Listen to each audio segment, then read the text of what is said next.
Hello বন্ধুরা, আপনি কি জানেন বিকাশের মাধ্যমে কিভাবে বিদ্যুৎ বিল দেওয়া হয়?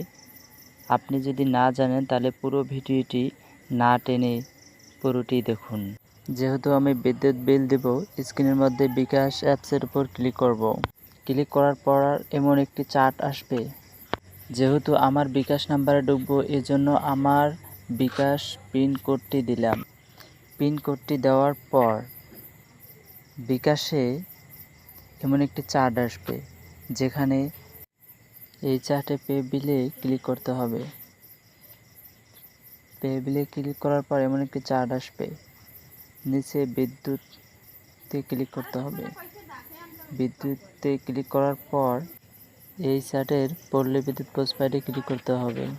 পল্লী বিদ্যুৎ পোস্টপাইডে ক্লিক করার পর এমন একটি চার্ট আসবে, যেখানে পল্লী বিদ্যুৎ বিলের উপরের অংশে গ্রাহক হিসাব নংয়ের নিচে একটি কোড আছে, এসএমএস কোড। এই এসএমএস কোডটি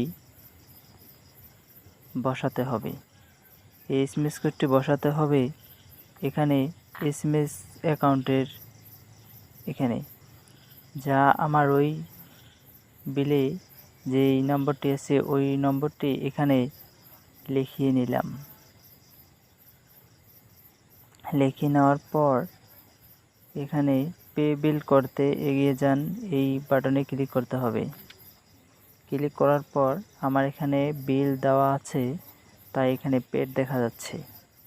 তাই পরের ধাপ মেনে টাইপ করুন, এখানে আর কোনো অপশন আসতেছে না। বন্ধুরা, ভিডিওটি ভালো লাগলে পেজটিকে ফলো দেবেন এবং সবসময় পাশে থাকবেন।